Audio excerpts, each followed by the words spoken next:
waiting for the kingdom come. In His name I find, in His name I find, in His name I find the peace I seek. In His name I find, in His name I find, in His name I find the joy I seek. Shalom, shalom, shalom. Selamat pagi bagi saudara-saudari kami yang terkasih yang berada di Indonesia, serta selamat malam bagi saudara-saudari kami yang terkasih yang berada di Eropa dan Amerika dan sekitarnya.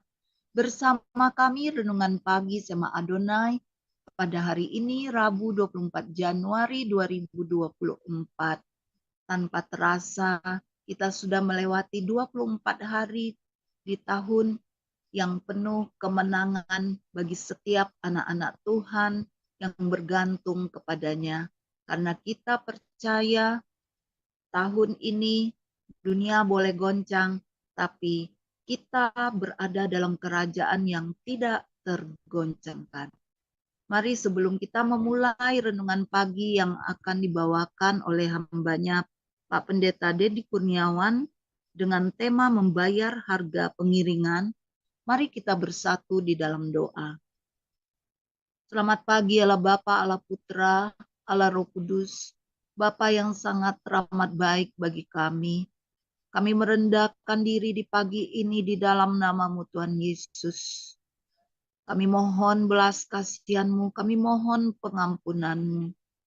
Kami mohon kasih-Mu yang begitu besar pada kami, sehingga di pagi ini kami bisa melayani-Mu dengan penuh damai sejahtera, sukacita, dan tenaga, kuasa, hikmat, pewahyuan.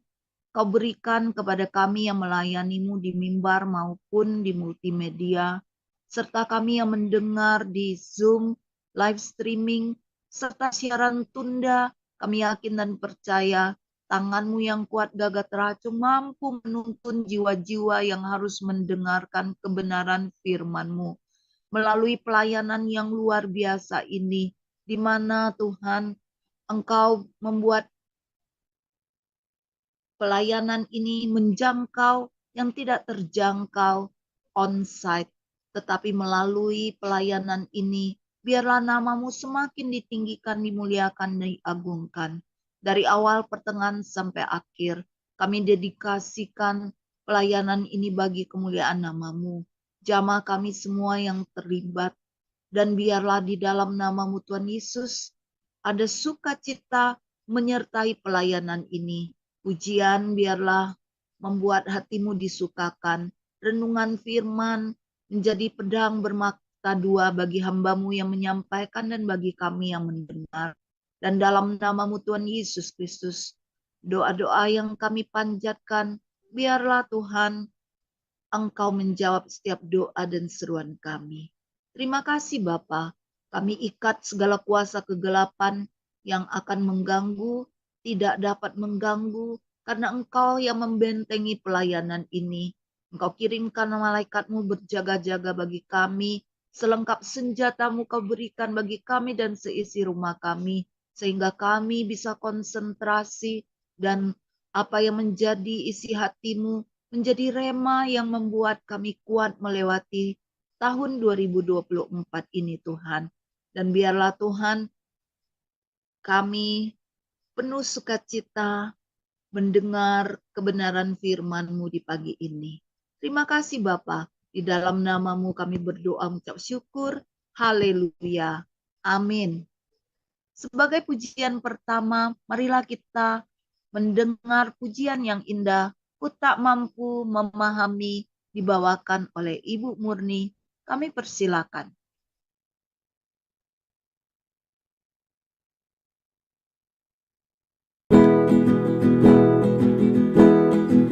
Bagaimana ku kan bernyanyi tentang kasih cintamu.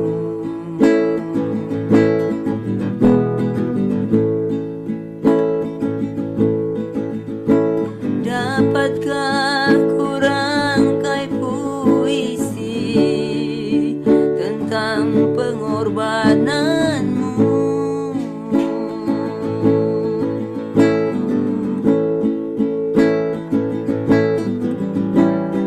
Duri yang pedih menggantikan mahkota kemuliaan-Mu, ya Tuhan. Karena diriku yang berdosa, nyawa Kau serahkan.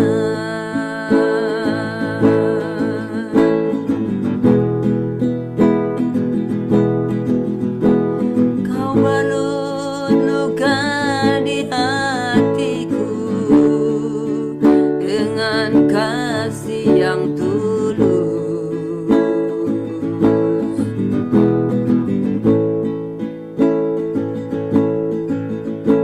Dosa yang merasut Kau basuh dengan darah-Mu kudus.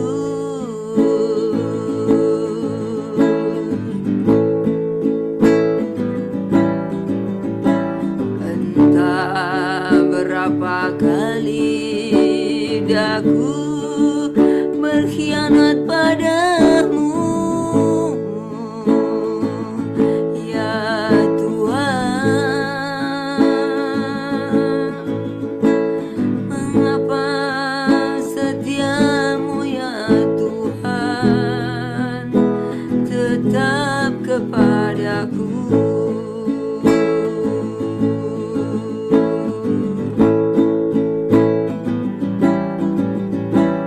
Sungguh ku tak mampu memahami kasih dan setiamu, ya Tuhan. Bagiku yang hina ini, nyawa Kau serahkan.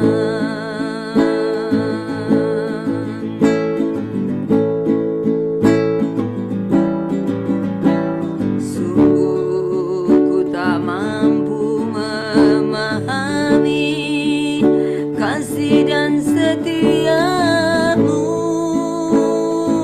ya Tuhan.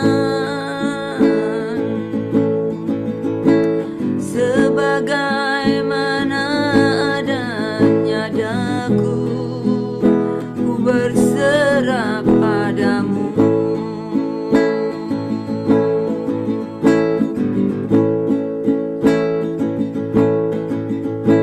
Sebagaimananya adanya daku, ku berserah kepadamu.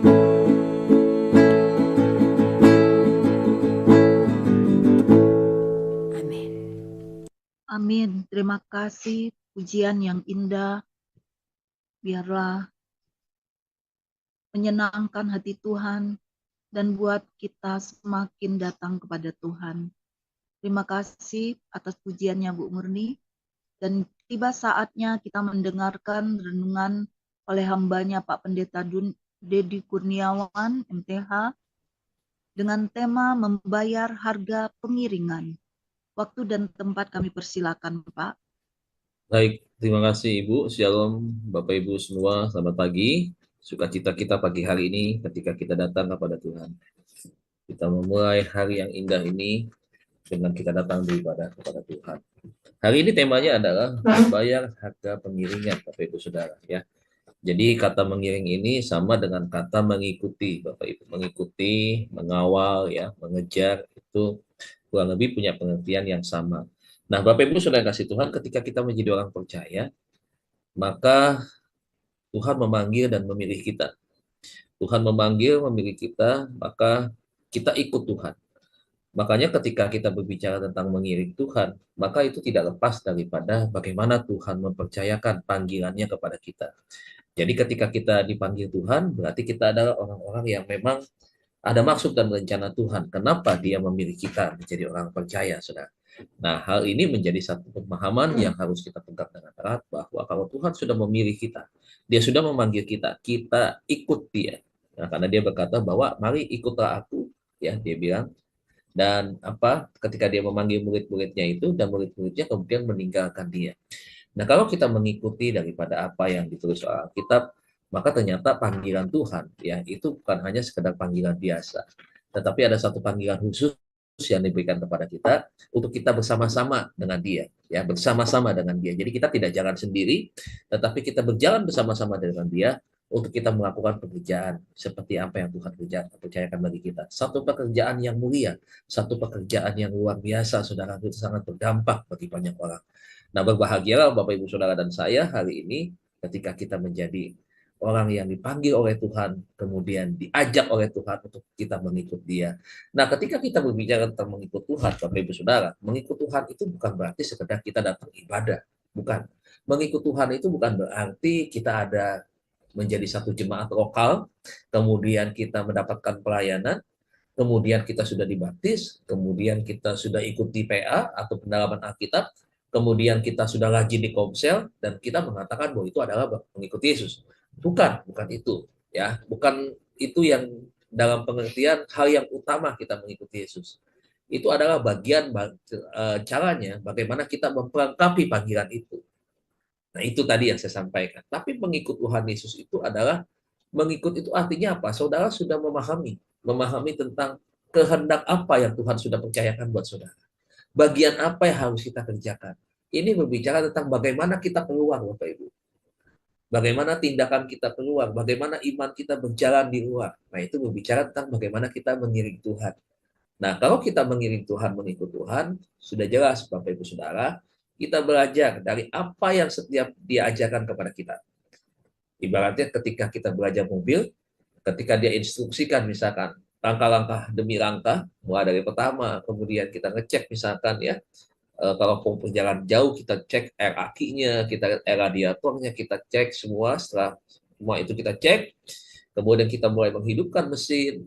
Kemudian setelah mesinnya agak panas, sudah ada tanda indikator yang menyatakan bahwa mesin ini sudah panas, maka kita mulai siap-siap untuk kita berangkat. Nah, di dalam perjalanan berangkat kita mulai menyalakan AC, atau ada menyalakan tambahan-tambahan lainnya, misalkan dengan mendengar puji-pujian, ya. Itu adalah step-stepnya ketika kita akan melakukan satu perjalanan begitu. Nah, ketika kita mengikut Tuhan Yesus, Bapak Ibu Saudara, setiap perintah kalimatnya itu adalah bagian yang harus kita kerjakan, yang harus kita lakukan begitu. Nah, kenapa kita mengikut Tuhan? Ingat Bapak Ibu ya, ketika kita dipanggil, kita mengikut Tuhan, di sana ada satu komitmen. Di sana ada berbicara tentang kesetiaan. Di sana berbicara tentang apa? Kasih kita kepada Tuhan. Jadi bukan sekedar ikut-ikutan aja. Emangnya seperti kampanye Bapak Ibu ya. Waduh, kampanye ini nih. Ya, kemudian kita ikut begitu ya. Setelah itu ikut ya udah selesai begitu aja. Nah, kekristenan nggak begitu.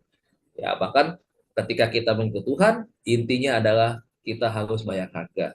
Ya, sudah ada sesuatu yang harus kita berani untuk siap kita berkorban. Nah, ini yang maksud dengan mengikut Tuhan.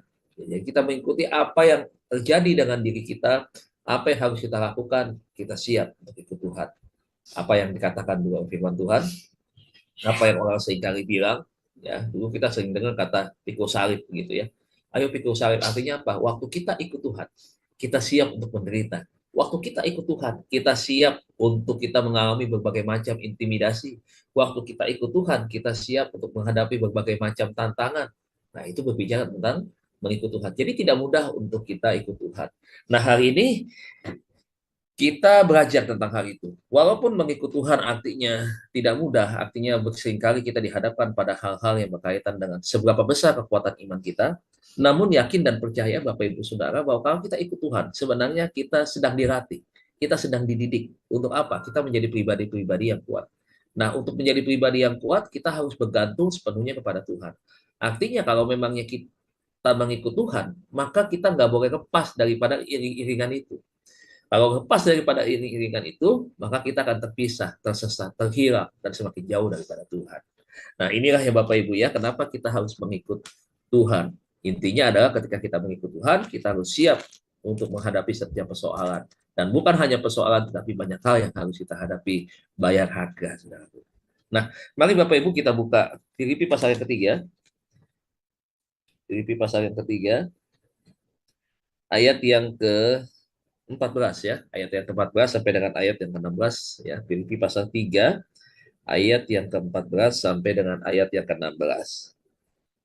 Demikian firman Tuhan dikatakan, dan berlari-lari kepada tujuan untuk memperoleh hadiah, yaitu panggilan surgawi dari Allah di dalam Kristus Yesus. Karena itu marilah kita yang sempurna berpikir demikian, dan jikalau lain pikiranmu tentang salah satu hal, hal itu tidak akan dinyatakan Allah juga kepadamu. Tetapi baiklah tingkat kepengertian yang telah kita capai, kita lanjutkan menurut jalan yang telah kita tempuh.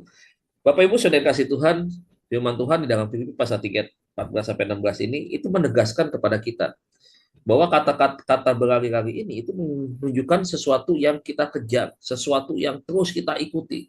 Kalau kita belum sampai tujuan, maka kita tidak akan berhenti. Nah, kita dipanggil Tuhan, diajak Tuhan untuk kita menjadi orang pilihan. Tentunya Tuhan ingin supaya kita punya target, punya satu tujuan yang jelas begitu. Nah, tujuan ini dikatakan bahwa adalah panggilan surgawi. Tadi di awal kita sudah mendengar bahwa saudara dan saya itu dipanggil oleh Tuhan. Dia berkata, "Come unto me, datanglah kepadaku." Terus dia berkata lagi, "Follow me, ikutlah aku." Nah, waktu dia panggil kita, saudaraku, maka disinilah respon kita. Kita menyambutnya dengan sukacita. Kemudian setelah kita menyambut dengan sukacita, maka respon kita waktu dia mengajak kita berjalan beriringan, Bapak Ibu. Nah, bukan hanya kita yang dipanggil dan dipilih untuk ikut dan mengiring dia, tetapi begitu banyak orang. Nah, kita perlu Bapak Ibu membangun energi ya, memiliki satu energi yang kuat supaya kita bisa berlari-lari untuk kita mengejar satu tujuan itu. Jadi Tuhan nggak mau bahwa kita hanya pasif, bahwa kita hanya mengikut berjalan gitu pelan begitu. Kadang-kadang kita berhenti atau kadang-kadang kita hanya banyak beristirahat gitu. Sementara kita semakin jauh tertinggal oleh Tuhan. Begitu. Nah, tertinggal jauh daripada rombongan. Nah, Tuhan mau kita semua ini berlari begitu. Kenapa? Mengejar sesuatu yang pasti. Ya, ada satu target yang lebih besar daripada sekedar status kita sebagai orang percaya. Makanya kita harus mengerjakan sesuatu yang Tuhan percayakan bagi kita untuk kita punya semangat melakukannya dengan baik. Makanya ketika kita mengikuti Yesus, maka kita harus melatih diri kita untuk kita semakin hari punya daya tahan yang kuat. Karena kata berlari itu menunjukkan bahwa kita punya tahan yang kuat. Ada orang yang bisa berlari 1 km, 2 km, sampai 10 km gitu. Kenapa dia mampu berlari seperti itu? Karena dia latihan. Karena dia latihan, dia mempersiapkan diri dengan baik. Begitu. Jadi ikut Tuhan itu dibutuhkan kerja keras, dibutuhkan pengorbanan, dibutuhkan satu fokus begitu. Nah, inilah yang harus menjadi satu hal yang harus kita miliki betul-betul, pengertian yang benar. Nah, oleh sebab itu Bapak Ibu, kalau kita bisa melihat pada akhirnya apa yang dikatakan di dalam Filipi pasal 3:16 ini, maka ayat 15 berkata, marilah kita. Jadi ini ada satu kata ajakan bagi kita yang sempurna. Yang sempurna dalam hal apa? Yang sempurna itu adalah berbicara tentang bagaimana kita menjadi orang yang disempurnakan Tuhan, diubahkan Tuhan. Dan firman-Nya itu senantiasa yang mengubahkan dan menyempurnakan kita. Jadi ada proses belajar di sana untuk dari sesuatu yang biasa saja menjadi sesuatu yang luar biasa dan menjadi sesuatu yang sempurna. Ya, proses Tuhan itu membentuk kita, Bapak Ibu Saudara. Nah, kemudian dikatakan bukan hanya sekedar itu. Kita dibangun untuk menjadi sempurna, tetapi Bapak Ibu, kita harus berpikir demikian untuk apa? Untuk menganungkan bahwa di dalam Tuhan mengikuti itu bukan sekedar iman percaya saja, kemudian kita berkata bahwa saya menggunakan simbol-simbol kekristenan, saya ini orang Kristen, saya ini sudah bisa memuji menyembah Tuhan, saya sudah bisa melayani Tuhan, saya sudah bisa tampil di gereja, dan sebagainya, sekarang itu cukup. Bukan seperti itu. Tetapi hal yang terpenting adalah ayat 16 ya. Kita sudah mencapai satu tingkat pengertian yang telah kita capai. Tingkat pengertian berarti ada satu level.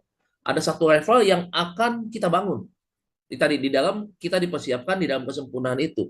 Nah, level ini adalah level yang harus kita tempuh.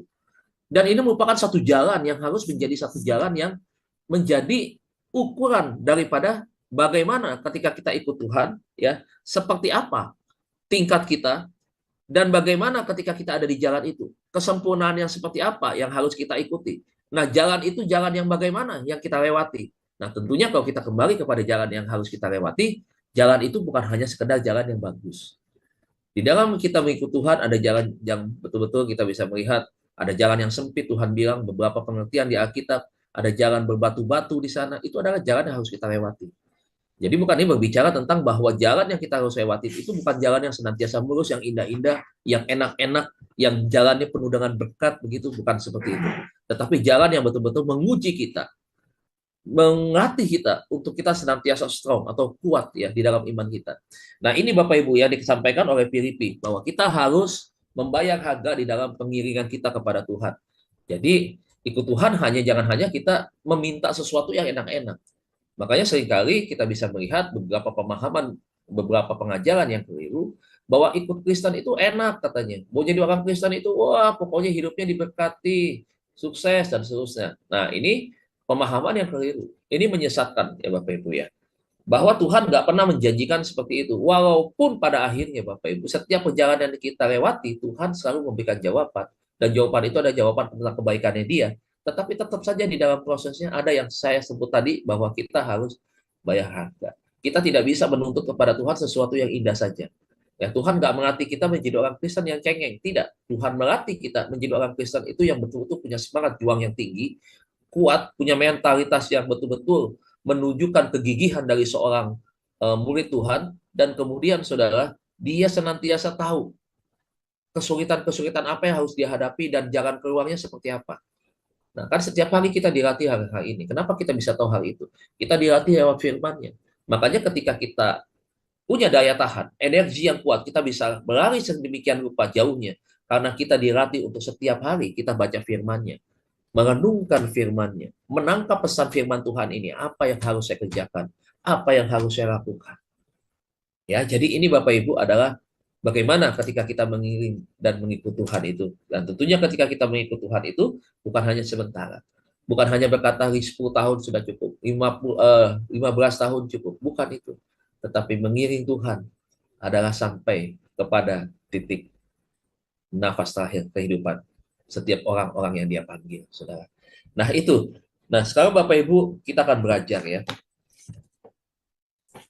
Sebelum kita masuk kebenaran firman Tuhan, intinya pada pagi hari ini renungan kita, saya ingin menyampaikan satu hal yang disampaikan oleh Billy Graham ya.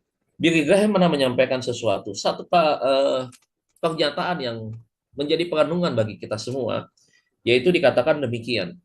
Billy Graham berkata bahwa menerima Yesus Kristus sebagai Tuhan dan Juru Selamat pribadi kita tidak membayar apa-apa, kata dia. Kita terima gratis, karena anugerah itu kita terima gratis. Namun dikatakan oleh dia, mengiring Yesus atau mengiring dia harus membayar sesuatu. Namun melayani dia, kita harus membayar apapun. Nah, membayar ini bukan berbicara tentang uang. Bukan berarti kalau kita ikut Tuhan, kita bayar dengan uang, kemudian itu sudah cukup. Bukan itu. Tapi kita harus membayar dengan sesuatu yang lain. Sesuatu yang nilai jauh daripada uang. Membayar sesuatu itu yang lebih daripada sekedar sebuah nilai investasi. Nah, apa itu? Nah, hari ini kita akan belajar. Renungan firman Tuhan ini kita masuk di dalam inti perenungannya. Apa itu? Nah, inti renungan firman Tuhan ini yaitu adalah apa saja yang harus dibayar sebagai orang percaya. Bila ingin melihat pelayanan kita maksimal. Bila ingin kita pengiringannya menjadi satu pengiringan yang berkenan di hadapan Tuhan. Jadi bagaimana ketika kita mengikuti Tuhan, ya, apa yang harus kita bayar, dan ketika kita mengiringi Tuhan, ya, apa yang menjadi sesuatu yang Tuhan berkenan melihatnya. Nah, yang pertama, saudaraku, kita harus membayar harga pelayanan dengan kerja keras. Tidak mudah, saudaraku, membangun sebuah pelayanan. Saudara, membangun pelayanan mungkin harus disadari, diingat betul, bahwa kita harus mengikuti step by step. Kita harus mengikutinya dari tangga pertama. Prinsip anak tangga ini adalah prinsip waktu kita mengikuti ya. Bagaimana Tuhan memanggil kita. Mulai dari awal kita dipanggil Tuhan, kemudian kita mulai mengikuti Dia. Dan di sana kita mulai dipercayakan Tuhan untuk membangun sebuah pelayanan, mendapatkan tugas, seperti seorang pemimpin memberikan kepercayaan, wewenang kepada bawahannya. Dia berkata, ini kamu kerjakan ini, karena aku lihat kamu punya potensi. Atau seorang bapak mempercayakan sesuatu kepada anaknya. Dia berkata, nak, kamu harus kerjakan ini nih ya, bantu papi, bantu papa untuk mengerjakan ini. Papi lihat kamu bisa. Nah, ketika itu mendapatkan sebuah kepercayaan pertama, itu adalah langkah awal kita. Anak tangga pertama yang kita lewati. Kita berkata bahwa kita harus setia dalam perkara kecil, itu tidak hanya berbicara tentang keuangan. Ayat firman Tuhan itu tidak sempit, tetapi punya pengertian yang lain. Bahwa kita mengerjakan sesuatu, mulai sesuatu dari yang awal, maka kesetiaan itu menjadi sebuah modal. Banyak orang kenapa tinggalkan Tuhan? Karena dia tidak bertahan untuk menghadapi tantangan demi tantangan ketika dia mulai naik tangga kedua, ketiga, dan seterusnya. Akhirnya kesetiaan berubah menjadi ketidaktaatan. Nah, kita tidak dilatih Tuhan untuk seperti itu. Saudara dan saya dilatih Tuhan untuk kita membayar harga pelayanan dengan kerja keras. Ya, kerja keras. Kita bangun pagi aja untuk sehari ini aja. Itu saya yakin kita juga kerja keras. Ya, kita mempersiapkan seperti tadi Bu Murni, ya, Bu Hana, itu kerja keras begitu. Ada sesuatu yang harus kita berikan, tetapi ini bukan berbicara tentang kita sekedar mengikuti sebuah rutinitas, bukan.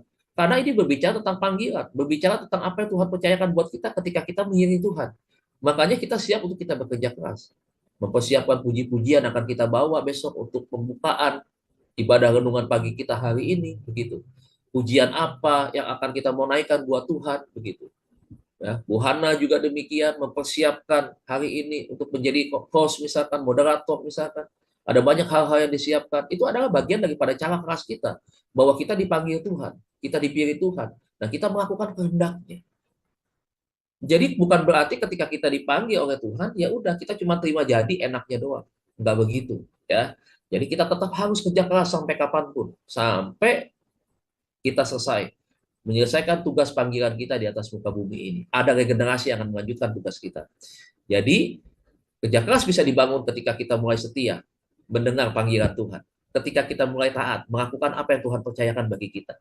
Nah, sekarang satu contoh, kerja keras yang seperti apa yang harus kita bayar ketika kita mengikuti atau kita membayar harga dari pengiringan kepada Tuhan Yesus. Coba saudara buka 1 Korintus pasal yang ke-15, ayat yang ke-10 ya. 1 Korintus pasal 15, 1 Korintus pasal yang ke-15. 1 Korintus pasal yang ke-15. Ayat yang ke-10. Demikian firman Tuhan dikatakan, tetapi karena kasih karunia Allah, aku ada sekarang sebagaimana aku ada sekarang. Lihat diri kita nih. Aku ada, saya ada, Dedi ada, ya, Dedi ada. Ya, mungkin kalau saya pakai kata saya ya. Tetapi karena kasih karunia Allah, Dedi ada adalah sebagaimana aku, sebagaimana Dedi ada sekarang, begitu ya. Dan kasih karunia yang dikaruniakannya kepadaku tidak sia-sia. Saya katakan amin untuk hal ini. Dan kemudian sebaliknya, Dedi telah bekerja lebih keras daripada mereka semua. Tetapi bukannya Dedi, melainkan kasih karunia Allah yang telah menyertai aku. Paulus menggunakan menuju kepada dirinya dia, bahwa dia sedang melakukan sesuatu yang menggenapi panggilannya dia, itu dengan kerja keras. Menghormati arti sebuah panggilan. Begitu. Apakah ketika kita dipanggil Tuhan hari ini, kita sudah memberikan sebuah bentuk penghormatan kita dengan kita bekerja keras atau belum? Nah, Paulus sedang kasih tahu bahwa karena Allah kasih karunia itu, aku dipanggil. Dan ketika aku dipanggil, maka aku harus menjawabnya, aku harus melakukannya dengan kerja keras. Kerja kerasnya apa? Ya kerja keras untuk kemuliaan Tuhan. Kerja keras untuk melakukan sebuah panggilan, di mana panggilan ini adalah panggilan yang bisa berdampak buat orang lain. Begitu. Artinya kalau panggilannya berdampak, maka juga sama Bapak Ibu. Hidup kita juga harus berdampak. Bukan hanya sekedar panggilannya, tetapi hidup kita pun harus berpadanan dengan panggilan itu. Berarti antara panggilannya itu, panggilan daripada Tuhan berdampak positif buat orang, orang bisa diubahkan kehidupannya dari kehidupan lama menjadi kehidupan baru, manusia lama menjadi manusia baru, manusia daging menjadi manusia roh. Nah, itu adalah panggilannya, tetapi harus lewat diri kita. Nah, diri kita inilah yang harus berdampak dan harus berubah dan menghidupi firman itu. Jadi satu paket Bapak Ibu. Nah, bagaimana ketika kita sekarang meresponi bahwa kita mengikut Tuhan, kita menerima panggilannya, kasih karunia-Nya itu, tetapi kita hanya baca firman-Nya, renungkan firman-Nya tapi kita tidak lakukan dan hidup kita tidak berubah. Sulit Bapak Ibu, nggak bisa. Karena bagaimanapun ketika kita ikut Tuhan, mengiring Tuhan, kita harus berubah secara total, berubah semakin hari semakin baik. Ingat tadi bahwa kita semakin disempurnakan. Ya, Tuhan mau kita disempurnakan. Dari sesuatu yang masih kurang diubahkan di proses Tuhan menjadi sesuatu yang lebih baik, lebih baik dan sempurna pada akhirnya. Nah, Tuhan maunya seperti itu. Jadi mari kita kerja keras. Bukan melayani itu dengan sesuatu yang hanya sekedar ya kalau ada tugas pelayanan saja begitu ya. Ya kalau misalkan nanti menjelang Natal, menjelang Paskah kita kerja keras lah bentuk panitia, ya bentuk pembangunan pelayanan, misalkan pelayanan diakonia pada Paskah dan seterusnya cuma sekedar itu tidak. Hari-hari kita Pak ini berbicara tentang hal itu. Karena mengiring Tuhan itu setiap hari. Bukan pada momen-momen tertentu atau bukan hanya momen pada saat hari Minggu. Tidak. Jadi adalah kerja keras. Nah, itu yang harus kita lakukan. Setiap hari harus kita lakukan. Kerja keras buat Tuhan. Ya, ini juga kita kerja keras secara tim. Bukan untuk kita. Siaran ini disiarkan untuk orang semakin banyak mendengar. Semakin banyak dikuatkan. Yang putus asa menjadi orang yang kuat. Apalagi orang yang menghadapi kesulitan demi kesulitan, mendapatkan dukungan doa, mendapatkan jalan keluar, mendapatkan kelegaan setiap firman yang didengar, setiap pujian yang dinaikkan lewat pagi hari ini ya, setiap hari yang renungan pagi itu bisa menjadi berkat. Ini maksud tujuannya dan kita semua bekerja keras di sini. Dan bekerja keras ini bukan untuk nama Shema Adonai ya, bukan, tetapi adalah untuk satu nama, Tuhan Yesus Kristus. Nah, ini yang pertama, saudaraku. Tapi saudara kita lihat lagi 2 Korintus pasal yang ke-11 ayat yang ke-27. 2 Korintus 11 ayat yang ke-7 ya. 2 Korintus 11 ayat yang ke-27, maaf, 11 ayat 27. 1 Korintus 11 ayat 27 berkata demikian, Aku banyak berjeri lelah dan bekerja berat. Kerap kali aku tidak tidur, aku lapar dan dahaga. Kerap kali aku berpuasa, kedinginan, dan tanpa pakaian. Saudara lihat nih, ini bayar harga nih Bapak Ibu Saudara. Bahwa kalau kita melayani Tuhan, ya itu ada sesuatu yang harus kita korbankan. Bahkan diri kita pun, kita siap. Ya, siap seperti apa? Seperti yang Rasul Paulus bilang, capek. Begitu ya. Kemudian apa? Kerjanya berat. Sesuatu yang tidak mudah. Kalau kita berbicara tentang bekerja yang berat, berarti ada sesuatu yang di depan itu apa namanya ya, sesuatu yang betul-betul menantang, betul-betul ada resikonya, begitu. Nah, makanya Paulus lakukan itu. Nah, kemudian dia bilang apa? Kerap kali aku tidak tidur. Saudara bayangkan tuh, sampai jam tidurnya saja itu tidak seperti jam tidur orang biasa yang normal begitu. Nah, kemudian dikatakan lapar, sampai nggak makan. Kemudian haus ya, perlu minum, dan dia tidak bisa menemukan itu dan tidak bisa merasakan seperti kita yang seperti haus, lapar, mudah sekali untuk cari makanan. Dia tidak seperti itu. Nah, kemudian apa? Ya, berpuasa, kedinginan dan tanpa pakaian. Wow. Tanpa selimut, tanpa jaket, tanpa mantel, saudara. Dingin, panas, dia lakukan itu. Jadi betul-betul sungguh-sungguh. Artinya sih ya Bapak Ibu ya, apa yang disampaikan Rasul Paulus ini berbicara tentang bahwa di dalam kerja keras kita perlu pengorbanan di sana. Kita dilatih untuk kita tidak menyerah. Nah, ini yang pertama. Jadi ketika kita mengikut Yesus, membayar harga pengiringan, maka kita membayar dengan perjuangan. Itu berbicara tentang kerja keras, berbicara tentang pengorbanan. Nah, itu yang pertama. Poin yang kedua, Bapak Ibu Saudara, adalah membayar harga pelayanan dengan air mata. Kalau tadi dengan kerja keras, yang kedua dengan air mata. Sedih kadang-kadang kita, waktu kita memutuskan kita ikut Tuhan. Ada beberapa orang ketika memilih imannya di dalam Kristus, ya, harus terbuang dari keluarganya. Harus terputus komunikasi dengan keluarga yang ia cintai. Hanya karena iman. Ada yang kehilangan pekerjaan.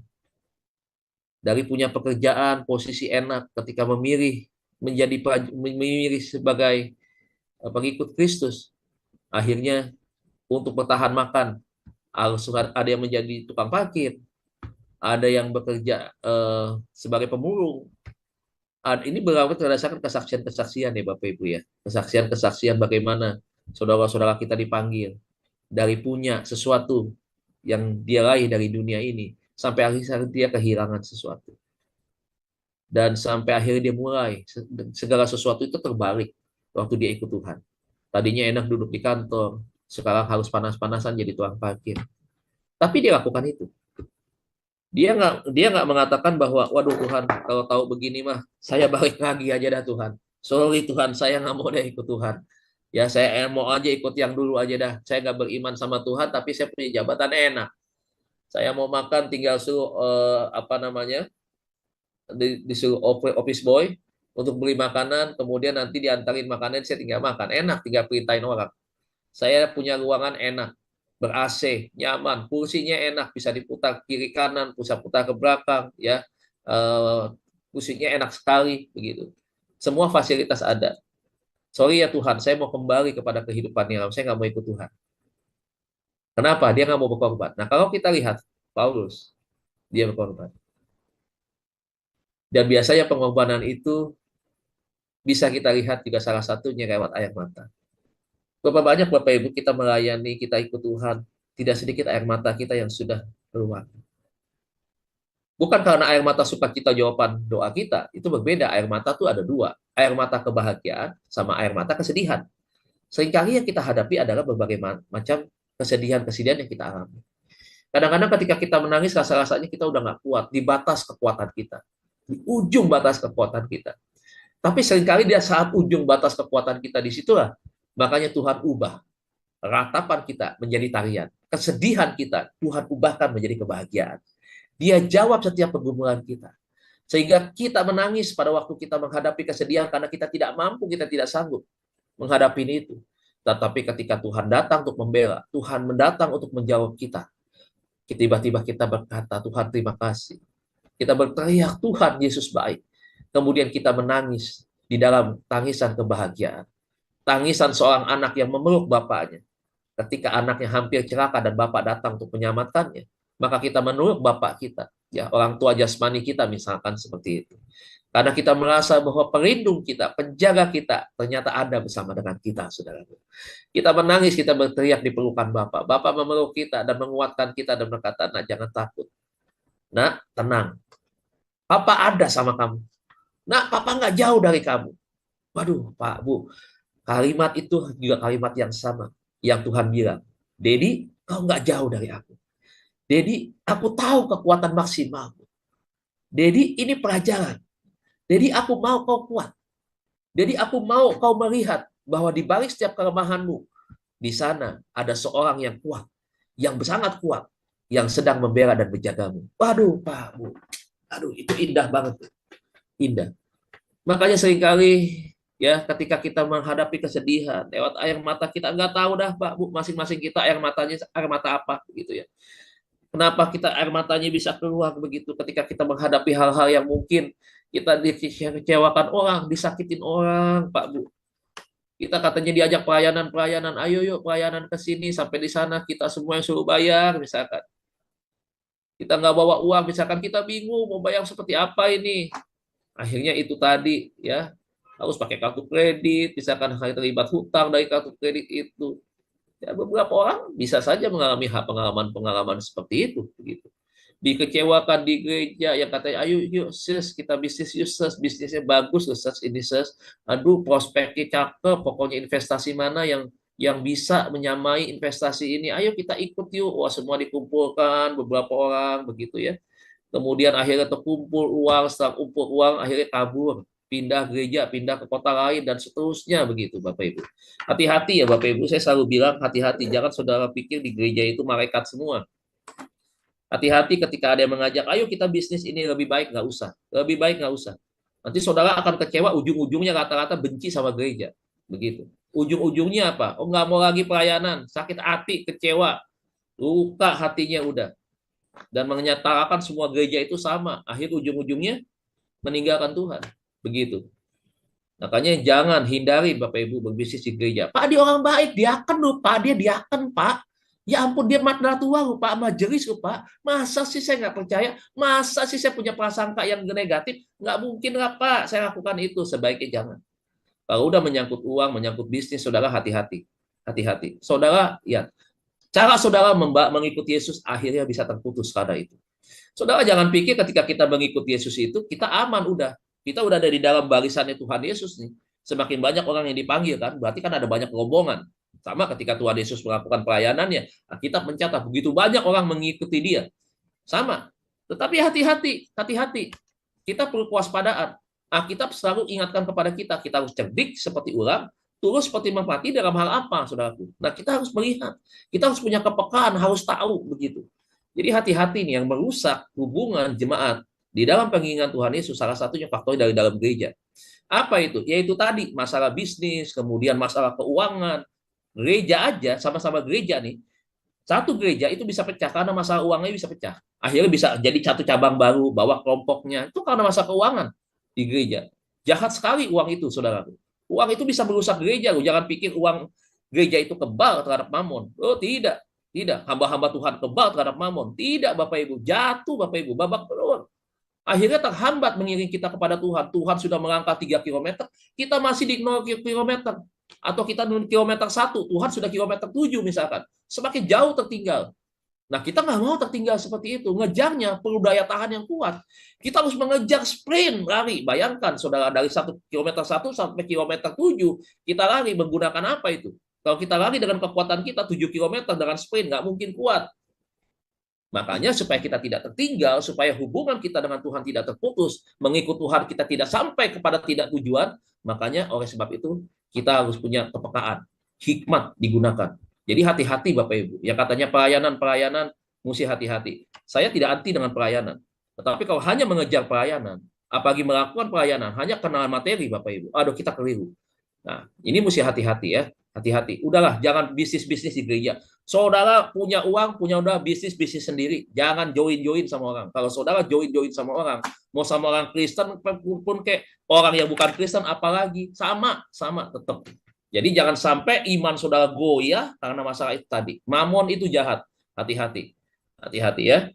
Jadi seringkali air mata tertumpah kenapa? Sudah terlambat. Akhirnya ditipu sekian miliar begitu. Itu uang dari warisan dari orang tua misalkan, jual tanah misalkan, jual rumah misalkan, jual mobil, jual pabrik misalkan, ambil uang cashnya, taruh investasikan ke orang lain itu. Kemudian kita berharap setiap bulan kita hanya duduk ongkang-ongkang kaki, kemudian dapat uangnya setiap bulan, keuntungannya, ya, benefitnya setiap bulan kita terima. Kita berharap itu begitu. Nah, hati-hati.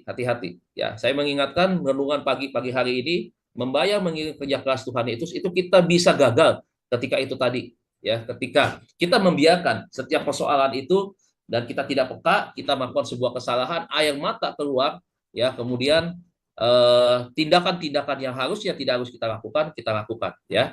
Hati-hati berbisnis apapun ya di dalam gereja, jangan jadikan gereja sebagai sebuah ajang bisnis, ya.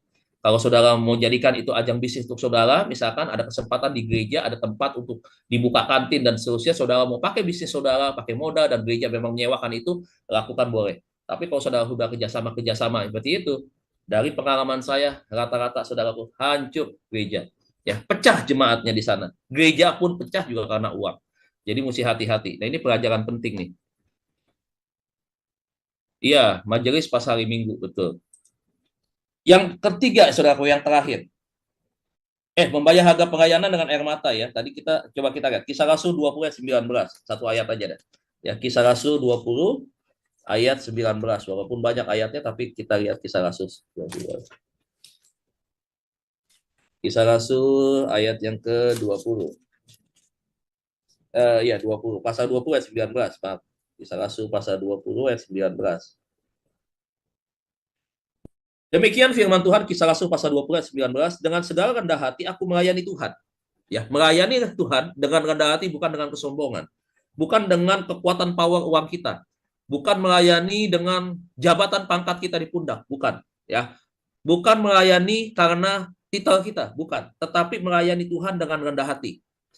Dalam pelayanan itu, aku banyak mencucurkan air mata. Waduh, Pak Bu ditinggal pelayanan sendirian, ya.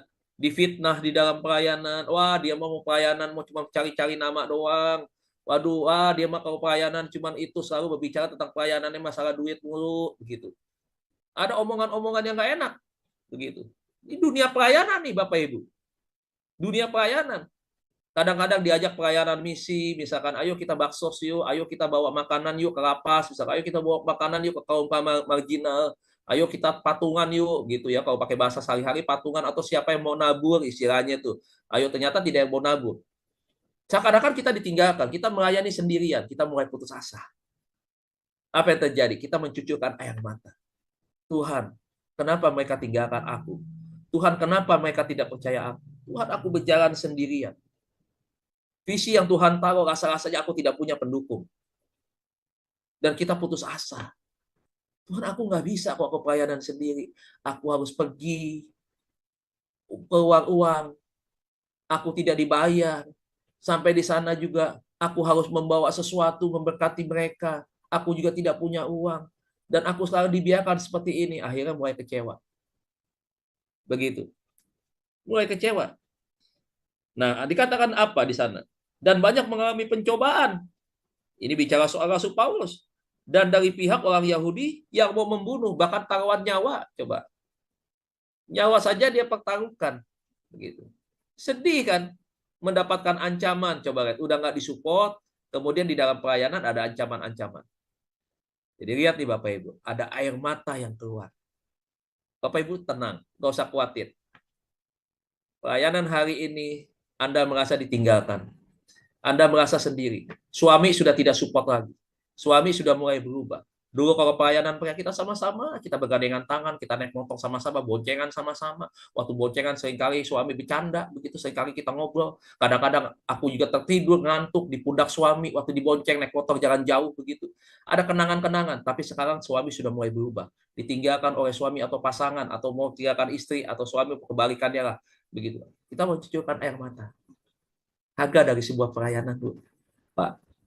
Begitu. Dulu kita melakukan sebuah pelayanan, kita begitu semangat. Tiba-tiba istri bilang begini, heran dari pagi, dari sampai sore, sampai malam, pelayanan terus. Pindah aja lu ke gereja, lu tidur aja di gereja, lu masuk pulang-pulang dah. Lu cari duit sana di gereja tuh. Begitu. Bukan ngurusin laki, ngurusin gereja aja lu. Begitu. Udah nggak usah lagi pulang. Ya. Setiap hari, setiap itu, ngejum mulu, pagi ngejum, siang ngejum, malam ngejum. Udah lu, suami lu nggak perhatiin, lu nggak masak gitu. Istri kayak apa lu? Seringkali dimaki-maki begitu. Apa yang terjadi? Kita nggak balas. Kita tertuduh, kita teraniaya, tervonis, terhina di sana. Apa yang terjadi? Kita mencucurkan air mata. Bu, harga pengiringan, Bu. Bu, Pak, harga pengiringan. Bayar harga, Pak, Bu. Kalau kita katakan demikian, kita berhenti. Kita bilang, apa urusan lu? Lu nggak usah larang gua. Ribut, konflik, yang ada permusuhan. No, kita tidak membangun permusuhan. Apalagi kepada orang yang kita cintai, kepada orang yang menjadi teman hidup kita. Kita tidak boleh menyakiti. Tapi kesedihan kita saya mengerti tentang kesedihan itu. Tapi kesedihanmu diketahui oleh Tuhan. Tuhan mengerti jalan yang terbaik supaya Dia menghapus air matamu. Dari air mata menjadi mata air dari dalam dirimu. Itu yang kedua. Yang ketiga, yang terakhir. Harganya apa yang harus kita bayar ketika kita melayani Tuhan? Harga yang ketiga adalah membayar harga pelayanan dengan darah. 2 Timotius pasal yang keempat, ayat 6 yang ke-8. Ini ayat firman Tuhan yang terakhir. 2 Timotius pasal 4, ayat 6 dan ke-8. 2 Timotius pasal yang keempat. 2 Timotius pasal yang keempat. Ayat yang ke-6 sampai dengan yang ke-8. Kitab 2 Timotius pasal yang keempat, ayat yang ke-6 sampai dengan ke-8. Bapak Ibu bisa perhatikan ayat firman Tuhan dari ayat yang ke-6 sampai yang ke-8. Demikian firman Tuhan ada tertulis. Mengenai diriku, darahku sudah mulai dicurahkan. Dia tahu kapan waktunya akan berakhir.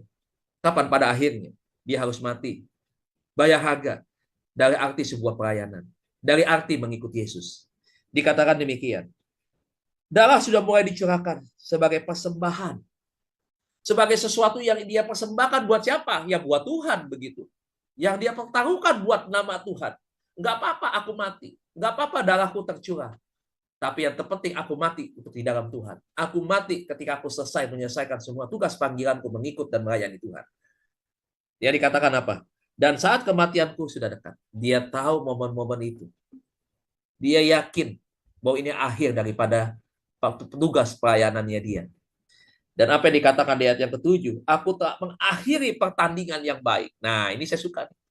Tetapi seringkali ayat ini ditulis di atas batu nisan bagi orang yang sudah menyelesaikan tugas panggilannya. Dikatakan bahwa aku telah mengakhiri pertandingan yang baik. Itu di atas batu nisan kadang-kadang ditulis begitu. Aku telah mencapai garis akhir. Pertandingan kita sudah finish. Pertandingan sudah ditutup. Partai pertama sudah selesai. Partai kedua adalah bagian menerima upah di surga. Kehidupan kedua. Kehidupan pertama ditutup dengan manis. Dan dia telah menjadi pemenang.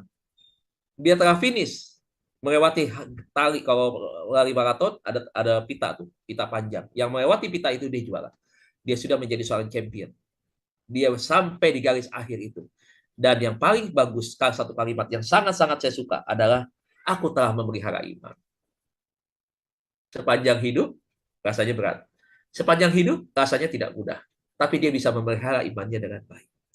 Dan dia bisa menjadi pemenang. Ini keren banget, saudara. Ayat firman ini menjadi satu motivasi buat kita. Kita sedang ada di satu gelanggang pertandingan. Tadi firman Tuhan bilang, di dalam Filipi pasal 3, kita harus berlari-lari. Bu, siapkan stamina ibu. Pak, siapkan stamina bapak-bapak. Latihan lebih keras lagi. Latihan apa? Latihan di dalam kita melayani dan mengiring Tuhan. Dan dikatakan ayat yang ke-8. Sekarang telah tersedia bagiku mahkota kebenaran yang akan dikaruniakan kepadaku. Garis finish akhir menjadi champion. Terima mahkota. Karena champion, juara itu terima mahkota. Dan itu satu mahkotanya. Kepada siapa? Kepada dia yang sampai garis akhir. Atau sampai garis finish. Dikaruniakan kepadaku oleh Tuhan. Berarti Tuhan yang kasih. Hakim yang adil pada harinya, tetapi bukan hanya kepadaku, melainkan juga kepada semua orang yang telah merindukan kedatangannya. Tuhan yang dimaksud di sini adalah Yesus. Jadi saudara dan saya ketika kita menyelesaikan tugas akhir perjalanan hidup kita, the end, finish, kita menjadi champion, kita telah memelihara iman, maka Tuhan Yesus yang datang hampiri kita. Dia bilang, anakku, kemarilah. Malaikat kasih itu mahkota itu. Mahkota itu, mahkota yang termahal tuh. Itu harganya di dunia itu mungkin konglomerat nggak bisa beli. Karena itu mahkota yang bikin dari surga. Mahkota itu mahkota yang diserahkan oleh Tuhan Yesus. Berarti harganya sangat mahal. Dan itu dia berikan kepada kita. Dia menandakan apa? Dia menandakan bahwa saudara dan saya adalah pemenang. Bahkan lebih daripada pemenang. Saya suka dengan ini. Makanya dalam doa saya selalu mengingatkan bahwa kita dipanggil untuk menjadi pemenang, bahkan lebih daripada pemenang. Kenapa saya ingatkan itu? Firman ini. Bahwa saudara akan menjadi pemenang, bahkan lebih daripada pemenang. Kenapa lebih daripada pemenang? Yang ngasih gelar juara saudara, yang mahkota yang dikasih, itu bukan Presiden FIFA, bukan Ketua PBSI, bukan Ketua Umum PSSI, ya, bukan Cristiano Ronaldo yang kasih Sang Juru Selamat. Dan itu diberikan kepada kita langsung sebagai pemenang. Nah, makanya dikatakan kenapa kita lebih daripada pemenang. Jadi 3 hal ini Bapak Ibu. Bagaimana kita membayar harga pengiringan? Yang pertama, kita harus membayar harga pelayanan dengan kerja keras. Itu yang pertama. Tuhan nggak mau kita malas. Ya. Tuhan nggak mau kita santai-santai. Yang kedua, membayar harga pelayanan dengan air mata. Cucuran air mata. Menabur. Ada saya suka lagu apa? Sambil mencucurkan air mata dan apa? Dan menerima berkas-berkasnya begitu. Lagunya bagaimana itu? Pokoknya dia bilang, waktu kita menabur dengan air mata, dan akan pulang menerima berkas-berkasnya. Dengan apa? Dengan sukacita. Aduh, keren, indah di dalam Tuhan. Yang ketiga, membayar harga pelayanan dengan darah. Artinya Bapak Ibu, seringkali hidup kita pun menjadi sebuah ancaman. Kadang-kadang nggak hanya berbicara tentang ancaman. Ikut Tuhan, kita dibenci. Ikut Tuhan, kita dijauhi. Ikut Tuhan, nama kita dicoret. Ikut Tuhan, warisan nggak dapat. Ikut Tuhan, kadang-kadang dihianati, diolok-olok, diejek oleh anak. Ya, jadi orang Kristen. Ya, Tuhannya mati, dia selesai salib. Ya, jadi orang Kristen. Ya, dan seterusnya begitu. Menyembah Tuhan 3 katanya. Ya, jadi orang Kristen. Konyol, dibilang. Ya, jadi orang Kristen. Norak ini, itu, dan seterusnya. Disakiti. Bukan hanya bicara saudara. Tapi tetap, Bapak Ibu. Pada akhirnya endingnya, saudara, nggak usah menghadapi endingnya. Di dalam perjalanan aja kita akan menemukan jalan terbaik. Jawaban Tuhan yang terbaik. Menandakan bahwa dia adalah Tuhan yang hidup. bukan Tuhan yang mengecewakan. Apalagi di akhir hidup kita. Kita menjadi pemenang, bahkan lebih dari pemenang. Siapkah Bapak Ibu menjadi pemenang? Bahkan lebih dari pemenang. Saya yakin pagi hari ini Bapak Ibu siap untuk melakukan itu. Ayo ikut Tuhan, bayar harga. Jangan menyerah, jangan putus asa, bangkit terus. Ikuti setiap jalan Tuhan, apapun jalannya. Saya yakin dan percaya bahwa kita akan sampai kepada satu tujuan, mencapai garis akhir, tidak tersesat, dan sampai akhirnya malaikat bertepuk tangan, bersorak-sorai, kita sudah menyelesaikannya, seperti seorang pahlawan yang telah menyelesaikan perjuangan di medan perang. Tuhan Yesus berkati kita semua. Amin untuk firman Tuhan. Tuhan Yesus menyertai kita semua. Amin. Saya kembalikan kepada moderator. Amin. Terima kasih Pak atas kebenaran firman-Nya. Mari kita berdoa. Terima kasih Bapa. Pada pagi ini Engkau mengingatkan kami untuk kami berlari menuju tujuan akhir kami. Kami di bumi hanyalah sebagai pengembara. Warga negara kami adalah warga negara kerajaan surga. Kami harus kejar keselamatan itu Tuhan. Dengan kami Tuhan Yesus Kristus kerja keras. Kami membayar dengan air mata. Kami juga Tuhan membayar dengan darah. Semua sudah Engkau saksikan melalui kehidupan-Mu sendiri. Biarlah kami menjadi pengikut-Mu yang setia. Perkara baik Kau berikan, ada ucapan syukur dari mulut lidah kami. Perkara yang tidak manis yang terjadi, kami tetap juga mengucap syukur. Karena kami tahu di saat lemah, Engkaulah yang menjadi kekuatan kami. Di saat kami tidak berdaya, Engkau menguji iman kami, apakah kami tetap setia kepadamu. Dan dalam nama-Mu Tuhan Yesus, kebenaran firman-Mu di pagi ini, biarlah kami keluar sebagai pemenang, karena Tuhan kami lebih daripada pemenang. Terima kasih Bapa, terima kasih Tuhan Yesus. Biarlah Engkau urapi berkati hamba-Mu, tambah-tambahkan hikmat pewahyuan, perlebar perluas pelayanan hamba-Mu, dan biarkanlah banyak jiwa-jiwa yang lebih dimenangkan, jiwa-jiwa yang terhilang, jiwa-jiwa yang baru yang belum mengenal-Mu Tuhan. Engkau kirim kepada hamba-Mu, perlebar perluas tidak saja pelayanan hamba-Mu, tapi seluruh pengerja juga naik next level, keluarga juga diberkati. Engkau Tuhan Yesus jaga kesehatan mereka, apapun yang mereka perlukan, Engkau sediakan tepat pada waktunya. Terima kasih Bapa, terima kasih Tuhan Yesus. Dan kami mau berdoa juga Tuhan. Biarlah apa yang kami kerjakan dan lakukan setiap hari ini Tuhan, membuat Tuhan Engkau disukakan, Engkau ditinggikan. Dan banyak jiwa yang mendengar, mereka boleh diselamatkan. Mereka yang di tengah perjalanan di persimpangan jalan, dengan mendengar kebenaran firman-Mu, mereka makin datang kepadamu, bukan undur, tetapi mencari wajah-Mu. Dan mereka tahu, Tuhan kami, Tuhan yang hebat, Tuhan yang dahsyat. Sehingga di dalam nama-Mu Tuhan Yesus, mereka boleh dikuatkan untuk berkata ya, menjadi pengikut-Mu. Dan ke bangsa kami percaya Tuhan.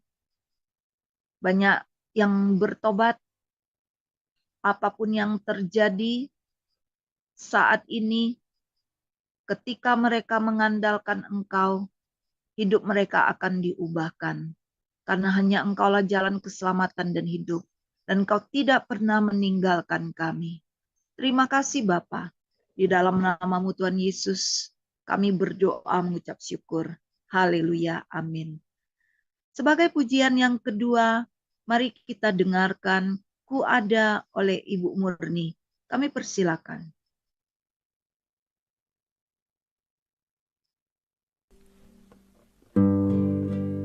Terima kasih Tuhan, karena aku masih ada di sini. Ini semua karena anugerah-Mu, Tuhan.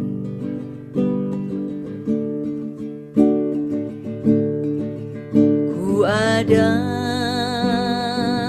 sebab anugerahmu,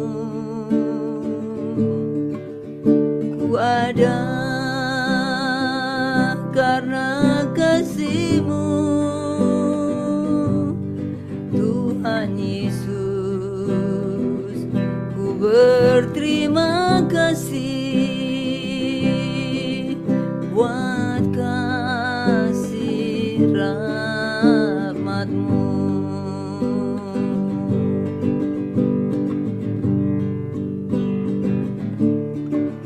Ku ada sebab anugerahmu, ku ada karena kasih-Mu, Tuhan Yesus. Ku berterima kasih buat kasih rahmat-Mu. Terima kasih Yesus, Yesus. Terima kasih, hanya anugerah-Mu buat hidupku sekarang. Ku kan memuji-Mu selamanya.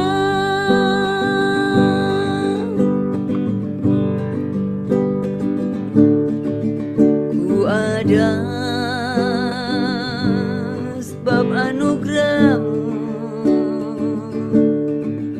ku ada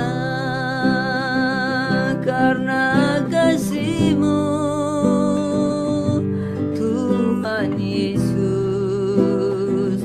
Ku berterima kasih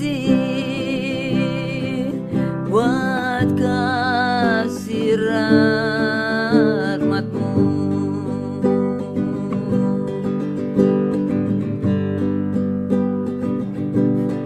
Terima kasih Yesus, Yesus. Terima kasih, hanya anugerah-Mu buat hidupku sekarang. Ku kan memuji-Mu selamanya. Ku kan memuji-Mu selamanya.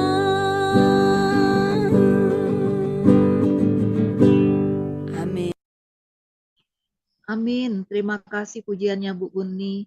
Biarlah Tuhan tambah-tambahkan bahkan hikmat pewahyuan agar satu saat banyak pujian-pujian yang dikarang oleh Ibu Murni sendiri. Terima kasih, sungguh menguatkan kita. Saudara-saudariku yang terkasih di dalam Tuhan Yesus, tiba saatnya kita menutup renungan pagi ini dengan mendapat doa berkat dari hambanya. Kami persilakan, Pak. Terima kasih Ibu Hana. Mari Bapak Ibu, kita sebelum tutup kita tundukkan kepala sekali lagi, kita terima berkat yang daripada Tuhan.